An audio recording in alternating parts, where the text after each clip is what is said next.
ሶመር ከቱርካን ጋር ያለውን ነገር ለማስተካከል እየሞከረ ባንድ በኩል አብረው ተጣምረው የነበሩት አይለያየን ሲሉ የቆዩት ሚኔ እንዲሁም ሩቻል አሁን ጦርነት ውስጥ ገብተዋል። በመጨረሻም ሩቻል ሚኔ ምን አይነት ተንኮል እንደፈጸመች ካወቀች በኋላ ልትበላት እቤቷ ድረስ ሄዳ ነበረ። ነገር ግን ሚኔ ራሷን ከደረጃ ላይ ጥላለች። ከደረጃ ላይ ተንከባላ ወድቃለች። አሁን የልጇ ሁኔታ አሳሳቢ ሁኔታ ውስጥ ነው ያለው። በአንድ በኩል ደግሞ ሩቻል ለፖሊስ ቃልሽን መስጠት አለብሽ ተብላለች። ለተወሰኑ ደቂቃዎች ያህል ጥያቄ ሊጠይቋት ከሆስፒታሉ ይዘዋት እየሄዱ ነበረ። እምቢ ብላ ብታስቸግርም ነገር ግን ይዘዋት እየሄዱ በአንድ በኩል ሶመር ድንገት ይመጣል። ሶመር ከመጣ በኋላ ወዲያው ነበር ዞር ብላ ይኸውልህ ስለተፈጠረው ነገር ለማንም እንዳትሳውቅ ጠበቄን ቶሎ ብለህ ጠራው፣ ቶሎ ብዬ እመጣለሁ፣ ምንም አታስብ እያለችው ነበረ። ከዛ በቀጥታ ትሄዳለች። ሶመር እየተደናገጠ በቀጥታ ሚኔ ወደተኛችበት ክፍል ገባ። እንደገባ እጇ አካባቢ ከደረጃ ላይ እንደወደቀች ያሳውቃል። ከዛ ሶመር አለችው። እንዲህ ስትለው ትኩር ብሎ አያት። ምን ተፈጥሮ ነው? ምን ሆነሽ ነው? እያላት ወደ እሷ እየቀረበ ነበረ። ተቀመጥ አለችው። ከዛ ፊት ለፊቷ ተቀመጠ። ምን ተፈጠረ? ቆይ ምን ሆነሽ ነው እንደዚህ እያለ ሲጠይቃት ሶመር እባክህ እንደዚህ አትሆንብኝ፣ እንደዚህ ስትሆንብኝ በጣም ይጎዳኛል፣ እንደሱ አትሆን አለችው። ትኩር ብሎ አያት። እሱ ግን ከመጀመሪያው እስከ መጨረሻው ምን እንደተካሄደ ማወቅ ይፈልጋል። ምንድነው እየተፈጠረው ብሎ እየጠየቃት እያለ ተደወለለት። ሲደወልለት ደዋያ ቱርካን ናት። ስልኩን ለማንሳት አይኑን አላሸም። በፍጥነት ከተቀመጠበት ተነሳ። ከተቀመጠበት እንደተነሳ ሄዶ ቱርካን ሲል ሚኔ እያዘነች ነበረ። ሶመር ያው እኔና አባቴ ሳድቅ አባትን ለማግኘት ፈልገን ነበረ፣ ስለ ቤቱ ጉዳይ ልናማክረው። ችግር የለም አይደለ አለችው። ኧረ ችግር የለም እንዴ ምን ችግር አለው? እኔን ማስፈቀድ እኮ አይጠበቅብሽም እኮ አባቴ ዙር እኮ ላንቺም ቢሆን አባትሽ እኮ ነው። ባሰኛሽ ደስ ባለሽ ሰዓት መጠየቅ ማናገር ትችያለሽ። እንዴት ነው አባትሽ ሳደቅ ብሎ ጠየቃት። ኧረ ደህና አይደሉም፣ እስኪ የሚሆነውን ነገር አሳውቃለሁ አለችው። ስልኩ ተቋረጠ።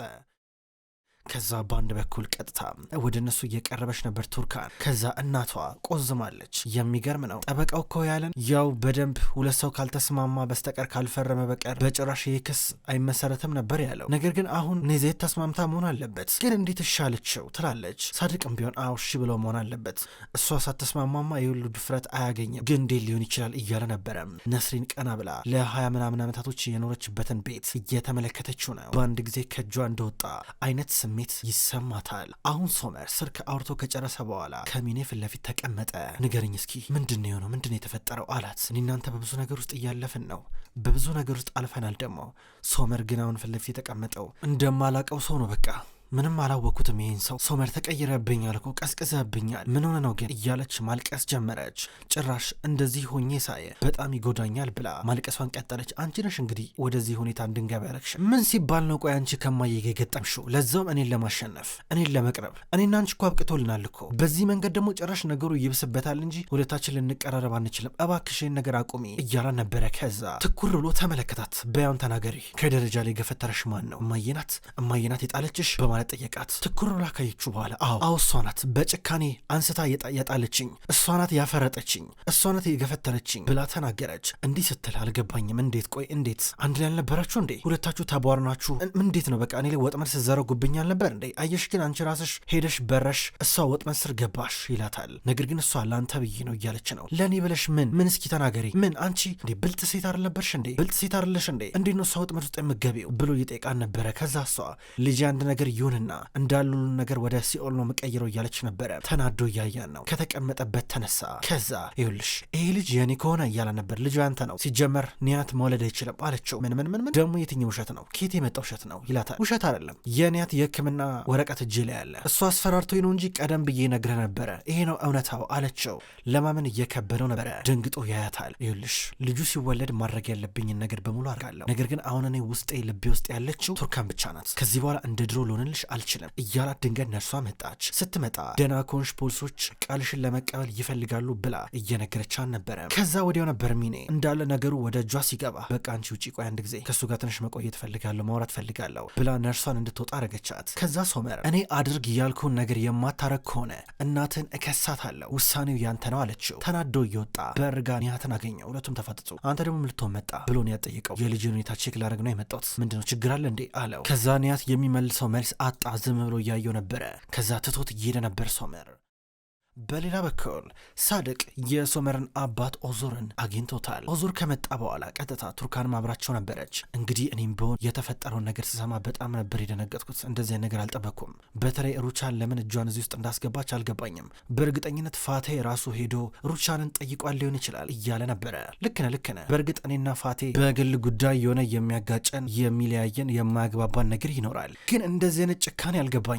ኦዙር ግን ይህ ጉዳይ የቤቱ ጉዳይ ብቻ ሳይሆን ያው ወይዘሮ ሩቻል ባለፈው ዕለት ስለ ልጄ ጋዜጣ ላይ በወጣው ነገር በጣም ቂም ይዛለች እና ምናልባትም በሱ ምክንያት ልጄ ልትቀጣት እየሞከረች ያለ ይመስለኛል። እኔ እንግዲህ የኔ ልጅ ሶመርን እስካፈቀረችው ድረስ እንደ ልጄ ነው የማየው። ምንም ይምጣ ምንም እና ቤትም ገንዘብም ምንም ነገር እኔን አያሳስበኝም ውርስን ጨምሮ ብቻ ዋናው ነገር ቤተሰቤ ደስተኛ ይሆንልኝ እያሉ ነበረ። ኦዙር ባንድ በኩል መርዳት ባለብኝ መንገድ ለመርዳት ዝግጁ ነኝ እያላቸው ነው። በሌላ በኩል ሩቻል ከፖሊስ ጣቢያ ቃሏን ሰጥታ እየወጣች ነው። ጠበቃው አጠገቧ አለ።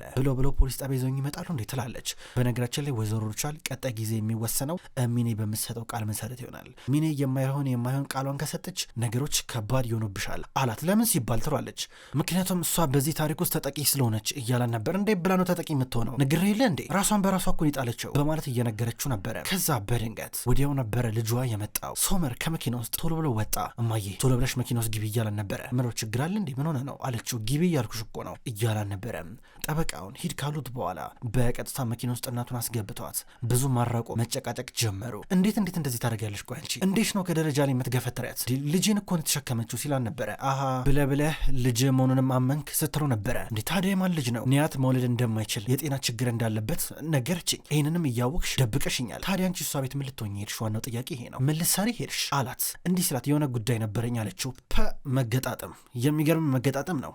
አንቺ እሷ ቤት ስትሄጂ እሷ ከደረጃ ላይ ወደቀች። ይህን እንዳምን ነው እንደምትፈልጊው አላት። እኔ አመንከኝም አለመንከኝ ምንም ችግር የለም፣ ምንም አይመስለኝም። ነገር ግን ይኸውልህ በመጀመሪያ ደረጃ እኔ እሷን የምገፈትርበት ምንም አይነት ምክንያት የለኝም። ምክንያቱም ለእኔም ቢሆን የተሸከመችው የልጅ ልጄን ነው አለችው። እማዬ እሱን ታርጊ አታርጊ ምንም ማረጋግጠው ነገር የለም። ምክንያቱም አሁን አንቺ ህሊና አለሽ የለሽም የሚለው ነገር እያጠራጠረኝ ያለው። ሲጀመር ለምንድን ነው አንቺ ፋቴን ከጀርባ ሆነሽ የነ ቱርካንን ቤት እንዲሸጠው የምታረጊው? ምን ማለት ነው አልገባኝም እያለ ሲጠይቃት ምንም ስለዚህ ጉዳይ አይመለከተኝም ትለዋለች። በፍጥነት መኪናውን አቆመው። ከመኪና ውስጥ ወጥቶ ቆመ። እሷም ተከትለው እየወጣች ነበረ። ልጄ እንዲወርድ ሙከራ አርገሻል እያለ ነው። ምሮ የምትቀባጠረው ምሮ የምትለው እኔ እናትህ እኮ ነኝ እንዴት እንደዚህ ነገር አረጋለሁ እያለችው ነበረ። በአንድ በኩል እሱ ደግሞ አዎ ፋቴን የሆነ ነገር እያልሽው ምን እንደምታረጊው ምን እንደምትመክሪው አላውቅም፣ ነገር ግን የነ ቱርካን ቤተሰብ እንዲከፋፈል ልታረጊ ነው ይላታል። አያገባኝም ስለዚህ ጉዳይ አለችው። እንዴ እውነቱ እኮ ወጥቷል እኮ ለምን ትከራከሪያለሽ? የአንቺ ጠበቃ እሱን እያገዛው ነው። እንግዲያውስ አንቺ ስለዚህ ጉዳይ የማያገባሽ ከሆነ ጠበቃ ሻውኑኑ ሄዶ ክሱን ያንሳው፣ ይሄ ቤት መሸጥ የለበትም ሲላን ነበር። አረገ ልንገር፣ ቤተሰቤን ያዋረደ ስሜን ያራከሰ ሰው የሚገባውን ቅጣት ያገኛል። እሷን ብትሆን የሚገባትን ቅጣት እያገኘች ነው በማለት ተናገረች። እንዴ እኮ የቤተሰብ ጉዳይ እኮ ነው ማየ፣ የቤተሰብ ጉዳይ ውስጥ ምን ጥልቅ አስባለሽ አንቺ? በቃ ይህን በራሳችን መንገድ እንፈተዋለን። ይኸውልሽ እኔ ቱርካን አረገችውም አላረገችውም አምኛታለሁ፣ መልሱን ከሱ አግኝቻለሁ በማለት ሲናገር፣ ሩቻል ግን ደረቅ አለች። ሩቻል በፍጹም አልሰማህም እያለችው ነው። ሩቻል ሀሳቧን እንደማትቀይር እየነገረችው ነው። እማዬ ይህን ሀሳብ እንድትቀይሪ 24 ሰዓት ብቻ ሰጥሻለሁ፣ አለበዚያ ግን እያለ ነው። አለበዚያ ምን እያስፈራራኝ ነው እንዴ? አንተ ጨራሽ አታፍርም እንዴ? ይኸውልህ ለአንተ ብዬ ነበረ ይህን ጉዳይ ጀመርኩት፣ አሁንም ቢሆን ለክብሬ ብዬ ነው የጀመርኩት፣ በፍጹም አላቆሙም ልጄ ስለማታቀኝ ነው አለችው። ይህ የመጨረሻ ቃል ነው አላት። እኔም የመጨረሻ ቃል ነው አለችው። ተናዶ በቀጥታ መኪና ውስጥ እየገባ ነበረ። ከዛ በቀጥታ ወደ ሳልቹክ ደወለ። ሄለው ሳልቹክ እየሰማኝ ነው? ይኸውልህ የቱርካንን አጎት ማለት ነው ፋቴ የሚባለው እስኪ ይዘህልኝና ላናግሮ ፈልጋለሁ እያለው ነው። በሌላ በኩል ነስሬን እንዴት ኔዛይት ለፋቴ እንደፈረመችለትና በመጨረሻም ቤቱ እንዲሸጥ እንደወሰነች ትክክለኛ ምክንያቱን ማወቅ ትፈልጋለች። ልታናግራት ወደ ቤቷ መጣች። ተቀመጪ ትላታለች። ሁለቱም ተቀመጡ። ነስሬን ማውራት ጀመረች። እኔ እንግዲህ ወንድምሽን ካገባሁት 27 ዓመታት ሆነውኛል። በእነዚህ 27 ዓመታቶች ውስጥ አንቺ ልክ እንደ እህቴ ነበርሽ ለእኔ። እዚህ ቤት ገና ከመምጣታችን ደስ ብሎሽ በራስሽ ሀሳብ የራሴን ድርሻ ለወንድሜ ይሰጠዋለሁ ብለሽ በሰላም በጤና ስንኖር ነበረ። ከዛ ዶኖሽ መጣች። ዶኖሽም ስለመጣች ደስ ብሎሽ ተቀበልሻት፣ ሁላችንም ተቀበልናት። ነገር ግን አንድም ቀን እንኳን እንደዚህ ሀሳብሽን ትገለብጫለሽ ትቀይሪያለሽ የሚል ግምት ኖሮኝ አያውቅም ነበረ። እኔ ማቃትን የዜት ልክ እንደ እህቴ ነበረች። ላለፉት 27 ዓመታቶች በሙሉ ልቤ አምናን ነበረ። ባለፈው ዕዳ ውስጥ ገብቼ የጣቴን ቀለበት አውጥቼ ወርቁን ልሸጥ ስል እኔ እስካልሞትኩ ድረስ እኔ እስካለው ድረስ እንደዚህ ነገር አይፈጠርም ብለሽ የራስሽን ወርቅ አምጥተሽ ዕዳዬን ሸፍነሽ በሁሉም ነገር ከጎኔ ሆነሽ ዛሬ ግን እንዴት እንደተቀየርሽ ምንም ሊገባኝ አልቻለም እያለቻት ኔዛይት ነገሩ ሁሉ ለሷ ምን ያህል ፈታኝ እንደነበር ታስታውሳለች። ይህም ደግሞ ፋቴ ነገሩ ለሷ እንኳን ከባድ አድርጎባን ነበረ። መውጫ መግቢያ መተንፈሻ አሳጥቷት ትምህርት ቤት በረጋ ድረስ ይዟት መጥቶ ዳሪያ እኮ ልጄ ናት፣ ለልጄ ነግራታለሁ፣ አዎ ሁሉን ነገር ታውቃለች፣ ከዛ ያኔ መታሰር ያለበት ሰው ይታሰራል፣ መቀጣት ያለበት ሰው ይቀጣል እያላት የመጨረሻ ሲያስፈራራን ነበረ። ኔዛይት በሁኔታዎች በጣም ተገዳ ነበር የፈረመችው። ፋቴ ዳሪያን እየጠራ እያስፈራራት በመጨረሻም ከፈረመች በኋላ አሁን ግን ለነስሪን ይሄ ነው ብላ ለመናገር በጣም ፈራቻት። ነስሪን ደግሞ በጣም አዝኜብሻለሁ ካሁን በኋላ ድጋሚ ማይሽም አይመስለኝም እያለቻት ነው። ይልሽ ነስሪን ችግር የለም ቤቱ ይሸጣ፣ ከዛ አንቺን ብትሆኚ 2 ክፍል ቤት ትገዣለች፣ ችግር የለም እኔ የተሸጠበትን ገንዘብ እሰጣችኋለሁ፣ በሱ ገንዘብ ቆንጆ ቤት ትገዛላችሁ ስትላን ነበረ። ነስሪን ግን ምንም አልተዋጠላትም። ከዚህ በኋላ ላይሽ አልፈልግም ብላት ትታት ብቻ ሄደች። በአንድ በኩል ኔዛይት እያለቀሰች ነበረ። በሌላ በኩል ሚኔ ከደረጃ ላይ መውደቋን እንደ ጥሩ አጋጣሚ እየተጠቀመችበት ነው። ሚኔ አሁን ወደ ሶመር ቶሎ እየደወለች ነው።